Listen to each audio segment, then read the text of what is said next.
الفيلم بتاعنا بيبدأ بواحد اسمه عزت واللي هنعرف قصته وبعد كده في آخر الفيلم عمال يخبط في الحيطة ومش قادر يمسك دماغه نهائي. وبعد كده طلع وهو مش قادر يسيطر على نفسه ومجهد جدا، وطلع لبسه وجايب أحلى بدلة عنده عشان يلبسها. دي هدى، وكانت لسه صغيرة وبتلعب بالعروسة بتاعتها وهي اللي عايشة معاه في القصر ده. مرة واحدة وقف على باب على سور البلكونة وانتحر. كمان هدى شافته وهو بينتحر وصوتت.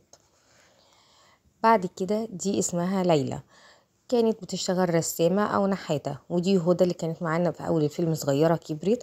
وده واحد من البنك جه عشان يقول لها إن البنك هيحجز على كل أموالها وهيحجز على البيت وعلى كل حاجة ومفيش حل. راحت ده صديق العيلة واسمه سعد، واللي هو أهله يعتبروا مربيينها بعد ما كانش ليها أهل. قالت له أنا لازم أروح بيت الراوي علشان أجيب الحجة الملكية بتاعتنا. هو قال لها اوعي تروحي لوحدك، استنى أروح معاكي. دي اسمها رنا، ودي صاحبة ليلى الرسامة. هي وواحد صاحبها راحوا لأدهم معالج روحاني وصديق ليهم. كده هدى باست بنتها ليلى عشان قررت انها تروح البيت، وفعلا راحت بيت الراوي عشان تجيب الحجة اللي تثبت ملكية البيت عشان تبيعه والبنك ما يحجز عليها. وهي بتفتح الباب مرضيش يفتح. وبعد كده بدأت تسمع أصوات رجلين وحاجات ماشية وبدأت تتخيل بيهم. فبدأت تبص في كل حتة على الأصوات دي وأصوات رجلين اللي بتمشي، ولكن رجليها وقعت من على السلم واتكعبلت وماتت في البيت الراوي اللي كانت رايحة. بدأ سعد يتصل بيها عشان يطمن عليها، ولكن هي كانت خلاص ماتت. بنتها كانت صاحبتها بتكلمها رنا وبتقول لها عملتي ايه، وقالت لها ان هي خلاص اتخلعت من جوزها وان هي خلاص خلصت منه. وهما بيتكلموا مع بعض التليفون رن وقالت لها في رقم غريب مش عارفه مين، استني هرد. لما ردت لقيت سعد هو اللي بيتصل بيها وقال لها ان مامتها تايشنتي توفت.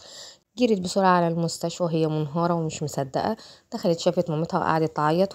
بعد كده راحت على المقابر وقعدت تدعيلها كتير وكانت حزينة جدا ودخلت في دور اكتئاب كبير. وبس صاحبتها قعدت معاها عشان تحاول تخرجها من الدور ده وقالت لها انت لازم تريحي ولازم تاخدي بالك من نفسك شوية، مش هينفع كده. بعد كده ليلى خدت رنا صاحبتها وراحوا لسعد عشان تعرف مامتها ماتت ازاي وايه سبب البيت ده. وقال لها كل حاجة ان هي كان محجوز على البيت وان كل حاجة كانت هتروح منهم. سعد وداهم البيت لما هي اصرت ليلى ان هي تروح وانها لازم تروح البيت ده تجيب الحجة وتشوف مامتها ماتت ازاي. خدوا معاهم الشغالة عشان تنظف لهم البيت لانه مقفول بقاله سنين، ولكن هي قالت لهم انا حاسة بحاجة مش مريحة في البيت ده. بعد كده ليلى لما طلعت الأوضة اللي هتنام فيها لقيت الفستان ده وما كانتش عارفة ده فستان مين. بعد كده شغالة كانت بتنظف الأوضة عشان يناموا فيها، وهي بتنظف شيء في شبح في المراية. اتخضت جدا طبعا وجريت وما كانتش قادرة تتلم على أعصابها وحاولت تقول لهم، ولكن هما ما كانوش فاهمين منها أي حاجة. وقالت لهم أنا لازم أمشي من البيت ده، أنا مش عايزة أقعد هنا ولا دقيقة. وبالفعل خدت بعضها ومشيت. بعد كده ادهم وهو قاعد لوحده افتكر مراته لما وداها المستشفى عشان تتعالج، وكان حالتها صعبة جدا وهو ما كانش عارف يعمل لها اي حاجة ولا حتى الدكاترة كانوا عارفين يساعدوها، كانوا بيهدوها مهدئات. وهي كانت بتحاول ان هي تستغيث بيه لما بتفوق من المس الشيطاني ده، وكانت صعبانة عليه جدا. لازم وصاحبتها وهم راجعين كانوا بيجيبوا حاجات، بصت شافت حد في البيت فوق من الشباك، ولكن طلعت بسرعة جري على الأوضة ما لقيتش أي حد. وبدأت تقعد في الأوضة وتبص في المراية اللي فيها، فبدأت تشوف شكلها عادي جدا. وبعد كده صاحبتها ندهت عليها فقررت ان هي تسيب المراية وتنزل لها. اول ما سابت المراية اتكسرت كلها. بعد كده نزل صاحبتها قالت لها يلا ناكل، وهي قاعدة ما كانش ليها نفس خالص تاكل وكانت متضايقة ومخنوقة.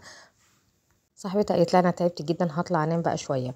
فعلا طلعت تنام في الاوضه، لكن وهي نايمه في الاوضه سمعت صوت الباب بيتفتح لوحده.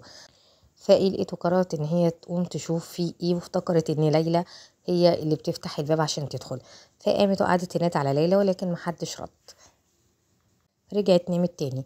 بعد كده ليلى كانت عماله تتمشى في البيت ده، وكانت عماله تبص على كل حاجه وتشوف الاوراق وتحاول تشوف اي حاجه تعرف منها اي حاجة خاصة بالبيت، وتشوف حجة البيت وتشوف اي حاجة ممكن توصلها لحاجة لمامتها. مذكرات لجدتها وهي كاتبة ان هدى كبرت وبقى عندها 5 سنين، وعزت عزم البلد كلها وليلى رسمتها وعلقت الصورة في اوضتها. وان عزت لما مات كان قرار الجواز ما كانش حاجة سهلة، لكن اتجوزت شوقي صاحبه اللي بعد كده اتغير جدا وبقى بيضربها وبيعامل ولادها وحش جدا اللي هم ليلى وهدى. وقعدت كتبت في المذكرات ان هو اتغير وبقى انسان تاني خالص، وهي ما كانتش عارفه تعمل ايه وندمانه ان هي اتجوزته.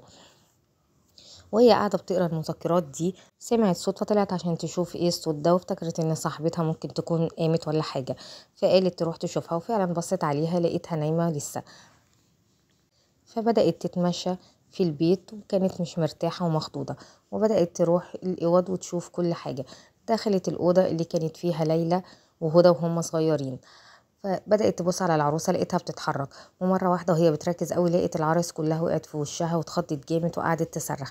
وصاحبتها صحيت على صوت الصريخ، وبدأت تدور عليها وتنادي وتقول لها يا ليلى يا ليلى، ولكن لقيتها مغمى عليها وقعدت تفوق فيها. بعد ما فقت لقيت ان رجليها فيها كدمات كده وزرقان وهي مش عارفه من ايه، ولما سالتها قالت لها انا ما اعرفش ايه ده. قالت لها انت مش فاكره اي حاجه؟ قالت لها انا كل اللي فاكراه ان انا سمعت صوت ودخلت الاوضه ببص، مش فاكره اي حاجه بعد كده. بعد كده بدأت تدخل أوضة جدها ولقيت الكرسي مرمي، وبدأت تفتح الدولاب، وهي بتفتح الدولاب لقيت أوراق كتيرة جدا وقعت منه. قعدوا يبصوا في الأوراق شوية وما عرفوش حاجة. بعد كده صاحبتها حاولت تخرجها من حالة الحزن اللي فيها، وشغلت أغنية وقعدت ترقص، لكن هي مرضتش ترقص معاها وقالت لها إن هي مش قادرة وإنها متضايقة. بعد كده ليلى تعبت من كده وقعدت تريح شوية. صاحبتها دخلت الحمام عشان تغسل وشها، وهي قاعدة لقيت حاجة فقعدت تتفرج على الصور. وهي بتتفرج على الصور نامت، وهي نايمة صحيت على صوت ان الموسيقى اللي جنبها اشتغلت وان الاسطوانة اللي محطوطة اشتغلت. بعد كده لما قامت لقيت السلم مليان حاجات كده دم مكان قدم. وبعد كده النور قطع على صاحبتها وهي في الحمام، شغلت الكشاف بتاع التليفون وقررت تنزل لليلى وقالت لها اكيد سكينة الكهرباء وقعت، تعالي نرفعها. وهم خارجين قالت لها استنيني هنا وانا هروح ارفع سكينة الكهرباء. فعلا ليلى استنتها وهي راحت قعدت تحاول ان هي تدور على سكينة الكهرباء مكانها فين، لغاية ما فعلا لقيتها وفتحت النور والنور جه في البيت. اول ما النور جه لقيت ليلى واقفه وكان في واحده واقفه قدامها. اتخضت جدا وهي قعدت تركز كويس ولقيت ان في واحده برضو واقفه قدام ليلى. خدت ليلى ومشوا من البيت وكانت مش قادره تتلم على اعصابها وكانت مخضوضه جدا ومش عارفه تعمل ايه. فقررت ان هي تكلم ادهم المعالج الروحاني، وفعلا خدت ليلى وراحت له. ولما راحوا له كانت مخضوضه جدا وقال لهم انتوا البيت ده اول مره تروحوه؟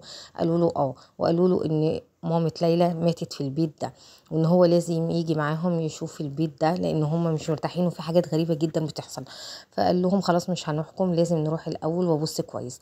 فعلا راح معاهم وسألهم اللي انتوا شفتوه ده شفتوه فين؟ ولما شفتي واحدة واقفة معاها كان فين؟ فقالت له الكلام ده كان بره، ووريته المكان وقال لهم انا لازم اشوف البيت كله.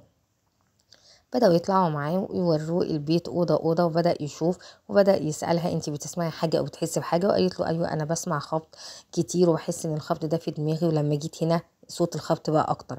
بدأ فعلا ينزل معاهم وشغل الكاميرا بتاعته عشان يبدأ يسألها أسئلة وهي تجاوبه ويسجل الكلام ده كله. صاحبتها خدت بعضها وكانت طالعة عشان تشوف شبكة، ولكن في الشغل قالوا لها ان في حاجات في الشغل لازم تبعتهم على التليفون. وهي بتتكلم لقيت دم كتير جدا والدم جه على رجليها، اتخضت بسرعة وجريت وما كانتش قادرة تتلم على أعصابها. ولكن لما هو بص ما لقاش حاجة خالص، وهي قالت لهم أنا ما بيتهيأليش، أنا حاسة كأن الدم لسه موجود على رجلي. بدأ يديها قرص مهدئ عشان تريح شوية وتهدى. وصاحبتها قالت لها انت لازم تنامي عشان تريحي، انت شكلك تعبانة جدا. وبالفعل هي سمعت كلامها وهديت. وبعد كده هي قالت له انا مش مرتاحة، انا حاسة ان في حاجة هو اللي بيحصل لها ده عادي. قال لها لسه مش هنقدر نحكم دلوقتي، خلينا نستنى شوية. وهما بيتكلموا كان سعد في القاعد في المكتب بتاعه بيبص على صورة ليلى اللي كان بيحبها، واللي هي تبقى أخت هدى مامة ليلى الصغيرة. وليلى قاعده مع صاحبتها بدات تسالها انتوا عرفتوا ادهم ده ازاي؟ وقالت لها ان هم عرفوه عن طريق مراته، ان مراته انتحرت وبيقولوا ان جالها مس شيطاني وان هي كانت في المستشفى. فقالت لها انتحرت ازاي؟ قالت لها تقريبا هي ما قدرش تتحمل ده وكان شيء صعب عليه جدا. قالت لها ازاي ما قدرش يساعدها بكل العلم اللي عنده؟ قالت لها هو حاول كتير، هو سمعهم واتضايق جدا وقال لهم ازاي تتكلموا على حياتي الشخصيه وازاي تحكموا وتصدروا احكام، انا ممكن انا كمان احكم عليكم واقول ان كل اللي فيه ده انتوا تهيؤات. وهو قاعد لقى الصورة اللي وراه اتحركت واتعوجت، ولكن قرر ان هو يقوم يبص على الصورة كويس ويعدلها. وبالفعل عدلها. وبعد كده قرر يروح تاني عشان يشتغل ويشوف شغله، ولكن هو ماشي لان الصورة اتعوجت تاني ولكن هو مخدش باله. قعد وبدأ يفتح اللابتوب وبدأ يشوف ايه الكلام اللي ليلى قالته ويركز فيه ويشتغل عليه. ولكن شاف خيال وهو ماشي، وقرر ان هو يمشي يشوف ايه الخيال ده ويشوف أوضة ليلى ورنا لا يكون في حاجة وحشة حصلت لهم. وبالفعل بدأ يمشي ورا الخيال وراح بص في أوضة ليلى ورنا ولقوهم نايمين. ولكن ليلى قامت بعد كده ودخلت الحمام، ولكن الصورة اللي كانت في المراية كانت عمالة تبص عليها جامد وهي مش واخدة بالها، وبدأت تغسل وشها. وهي بتغسل وشها بالمية طلع في ايديها ده دم مش مية، ولما بصت لقيت واحدة بتضحك لها في المراية ووشها كله دم. صرخت ليلى واتخضت جدا واتفزعت، والمراية اتكسرت من الصريخ بتاع اللي جوه المراية. طبعا رنا قامت مفزوعة وأدهم جري، ولكن لقوها وقع مغمى عليها في الحمام، وبدأوا يفوقوها وفاقت معاهم. ولما بدأوا يسألوها كان ادهم لقى ده في ايديها، وبدا يسالها ايه ده، وهي ما عرفتش وقالت له انا ما اعرفش. قال لها ان دي كانت موجوده في ايديكي وانت مغمى عليكي في الحمام، ولكن هي قالت له انا مش فاكره اي حاجه ومش عارفه ايه دي، واتصدمت جدا لما شافتها. بدا يخش على الفيديو وقال لها ان هي كانت لابساها في الفيديو. قالت له انا ما اعرفش السلسله دي وما لبستهاش قبل كده، ازاي جت في الفيديو؟ كانت مستغربه جدا. وصاحبتها قالت احنا لازم نمشي من المكان ده، انا همشي مش هقعد هنا ولا دقيقه. لكن ليلى ما رضيتش تمشي وقالت انا هفضل موجوده لغايه ما اعرف ايه اللي بيحصل في المكان ده، وامي ممكن تكون ماتت بسببه ازاي. وهو حاول يهديها ويقول لها ما تزعليش منها، هي برضو مضغوطه واللي شافته مش شويه. فقالت له انا مش زعلانه منها، انا مقدره اللي هي فيه. وبالفعل صاحبتها مشيت، ولكن كانت متضايقه جدا ان هي سايباها وماشيه، واتصلت بسعد صديق العيله وراحت له قالت له ان البيت ده بيحصل فيه حاجات غريبه جدا، وان البيت ده مسكون ولازم تروح تاخد ليلى من هناك لان هي مش راضيه تيجي معايا. فقال لها معقوله البيت ده مسكون ازاي؟ قالت له انا ما اعرفش بس في حاجات غريبه بتحصل لازم تروح تجيبها، ما ينفعش تقعد هناك. بدأ أدهم يبص في الأوراق والحاجات اللي ليلى قالت له إن هي لقيتها، وبدأ يشوف الحادثة اللي حصلت لعزت وإزاي انتحر، وبدأ يشوف حاجات كتير ولقى وردة، وحاول يجمع الأمور ببعضها. ولكن وهو بيشوف كان بيتخيل مين اللي مكتوب في المذكرات. لما كان عزت بياخد ليلى وهدى ويقعدهم في أوضة ضلمة ويقفل عليهم، وكانت ليلى بتحاول إن هي تهدي أختها الصغيرة هدى مامة ليلى الصغيرة، وكانت بتقول لها ما تخافيش أنا جنبك وما تقلقيش من حاجة أبدا. بدأ يقرأ المذكرات دي كلها ويحاول يربط الأحداث ببعضها، وكان مستغرب جدا. بعد كده ليلى كانت قاعدة وحزينة جدا وزعلانة من اللي بيحصل ومش فاهمة أي حاجة. ولكن في الوقت ده راح لهم سعد وعشان ياخد ليلى زي ما رنا صاحبتها قالت له، واتعرف على ادهم ودخل بالفعل وقعد يتكلم معاه. بدأ يحكي له ان الحاجه فاطمه خلفت ليلى وهدى، وكانت متجوزه عزت، بعدها اتجوزت شوقي علام، وابو فاطمه مات، وبعدها ليلى اختفت وما عرفوش عنها اي حاجه. وبعد كده بعدها بسنه ماتت الحاجه فاطمه بازمه قلبيه، مع انها كانت كويسه جدا وما كانتش بتشتكي من اي حاجه. في الوقت ده وهو بيحكي له كانت ليلى قاعده ومره واحده فتحت، وكانت كانها مصدعه ومش فاهمه اي حاجه وبتمشي، وهي كأن حد مسيطر عليها، والباب قفل مرة واحدة أول ما دخلت الأوضة. وبعد كده كان عمال يحكي له عن قد إيه شوقي كان بيعاملهم وحش وكان بيعذبهم، وإن هو كان بيحب ليلى وكان بيحبها جدا، ولكن شوقي ما كانش راضي أبدا إن هو يجوزها له، وخدها ومشي علشان خاطر ما يعرفش وما يجوزها لوش. وليلى كانت زعلانة منه جدا وكانت بتكرهه بسبب إن هو كان واقف بين جوازها بسعد، واهله خدوا هدى ربوها بعد ما كانش ليها حد. بعد كده بدأت ليلى تسيب شعرها وبدأت تتسرح وكأن حد مسيطر عليها، وتحولت لواحدة تانية ومسكها مس شيطاني، ولكن ما كانتش مسيطرة على أي حاجة ولا كأنها هي خالص. بدأت إن هي تلبس، وبدأت اللي في المراية تسيطر عليها، وتحولت خلاص لواحدة تانية. وفي الوقت ده كان سعد بيحكي لأدهم ان ليلى اخت هدى اختفت، وما كانوش عارفين عنها اي حاجه ولا عارفين هي راحت فين، ومحدش يعرف لغايه دلوقتي هي راحت فين. بدأت ليلى الصغيرة تطلع من الأوضة وهي متسيطر عليها تماما، وكأن جواها واحدة تانية خالص، ولبست الفستان بتاعها واتسرحت بنفس تسريحتها، وحتى كانت بتتكلم بصوتها ونزلت لأدهم وسعد.